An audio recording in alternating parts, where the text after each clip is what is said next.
Hello दोस्तों, मैं सूरज वर्मा आप सभी का एक नई वीडियो में स्वागत करता हूं। आप सबके प्यार और सपोर्ट से मुझे डे 1, डे 2, डे 3 जो मैंने बुक समरी प्रोवाइड कर रहा हूं रिच डैड पुअर डैड की, उस पर बहुत सारा प्यार आप सबका मिला है। इसके लिए मैं आप सबको धन्यवाद करता हूं।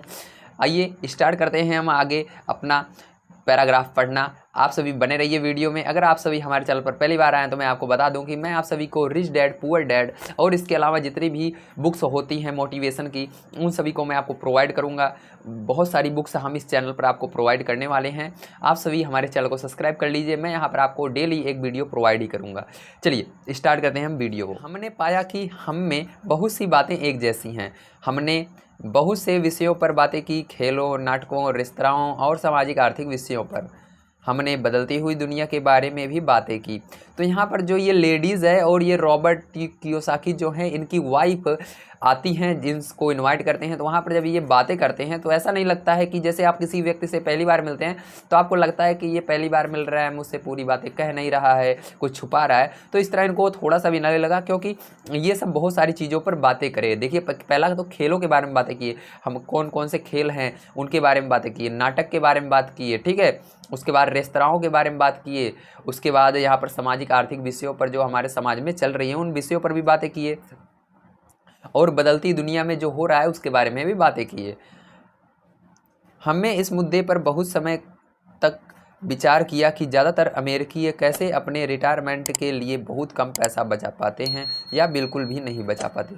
ये इन्होंने बहुत समय तक इस बात पर विषय की बहस की, यानी बातें की कि जो अमेरिका के आदमी होते हैं, वो अमेरिका इतना बड़ा शहर माना जाता है, लेकिन फिर भी वहाँ पर जब वो रिटायरमेंट होते हैं तो उनके पास कुछ भी पैसा नहीं रहता है, बिल्कुल ना के बराबर उनके पास पैसा बचता है। ऐसा क्यों होता है, ठीक है। हमने सामाजिक सुरक्षा और मेडिकेयर की लगभग दिवालिया हालत पर भी विचार की, और इन्होंने सामाजिक सुरक्षा के बारे में बातें की और मेडिकेयर के बारे में बातें की। क्या हमारे बच्चों को 7.5 करोड़ वृद्धि वाले लोगों के रिटायरमेंट के लिए टैक्स चुकाना होगा? अब ये दोनों बातें कर रहे हैं कि अगर हमारे बच्चे नौकरी पाते हैं तो हमको क्या करना पड़ेगा। 7.5 जो हमारे पॉपुलेशन है ना, वहाँ की जहाँ कर ये बात हो रहा है, वहाँ पर पॉपुलेशन है, वहाँ पर जो रिटायरमेंट होते हैं तो वो इनकी तनख्वाह से ही कटेगा, इनके बच्चों की तनख्वाह से कट करके उनको मिलेगा, ठीक है। ये बातें कर रहे हैं। हम हैरान थे कि लोग पेंशन योजना के भरोसे बैठकर कितना बड़ा खतरा मोल लेते हैं। अब ये यहाँ पर बहुत हैरान थे, क्योंकि कभी भी पेंशन योजना के भरोसे हमको बैठना नहीं चाहिए। इसलिए ये हैरान थे कि पेंशन योजना के भरोसे क्यों बैठ जाते हैं लोग।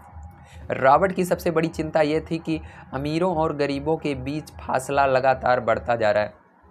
रॉबर्ट, जैसा कि आप सभी जानते हैं, रॉबर्ट हमेशा ये सोचते थे कि जो अमीर हैं वो अमीर होते जा रहे हैं और जो गरीब है वो और गरीब होते जा रहे हैं। इसलिए वो हमेशा चिंतित रहा करते थे।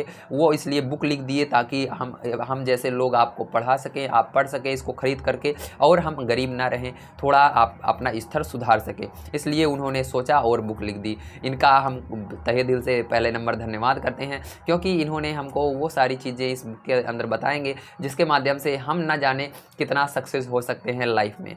अगर आप सभी इस पूरी बुक को पढ़ेंगे तो आपको पता लगेगा आपका लाइफ कैसे चेंज हो रही है दिन प्रतिदिन। तो आइए देखते हैं। ऐसा न सिर्फ अमेरिका में हो रहा है बल्कि पूरी दुनिया में हो रहा है।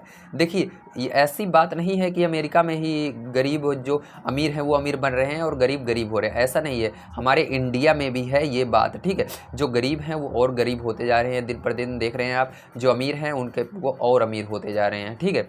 ये बातें कर रहे हैं रॉबर्ट कियोसाकी। रॉबर्ट स्वशिक्षित और स्वनिर्मित व्यवसायी थे। ये खुद ही पढ़े और खुद ही अपना व्यवसाय, यानी खुद ही अमीर बने। इनको किसी ने बनाया नहीं, ना ही इनके पिता की जायदाद थी। इन्होंने अपने दम पर ये इमारत खड़ी की और ये बुक लिखी, और वो सारे ज्ञान इस बुक के अंदर भरे।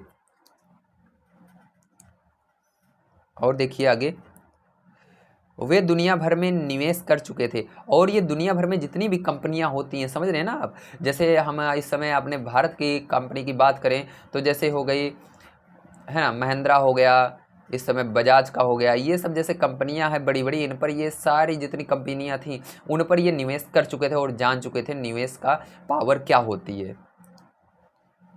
और देखिए आगे,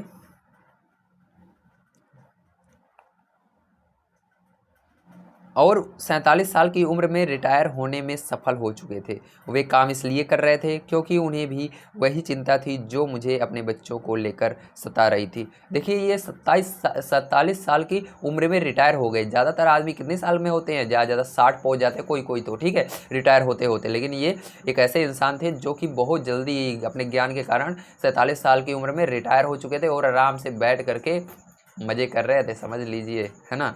और ये इसलिए काम कर रहे थे ताकि लोगों को ये सिखा सके कि इस कैसे हम अमीर बन सकते हैं, ठीक है, इसलिए ये काम कर रहे थे।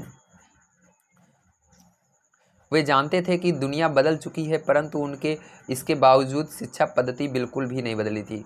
आप जैसे जानते हैं हमारी दुनिया दिन प्रतिदिन बदल रही है, लेकिन हमारी क्या शिक्षा पद्धति जो है ये बिल्कुल भी नहीं चेंज हो रही है। जो विषय आपके दादाजी ने पढ़ा था वही विषय आप आज पढ़ रहे हैं, बस फर्क के यही है कि उसके अंदर सवालें बदल चुकी हैं, थोड़े क्वेश्चंस बदल चुके हैं, लेकिन वही सेम है, ठीक है, यही बात यहाँ पर बता रहे हैं।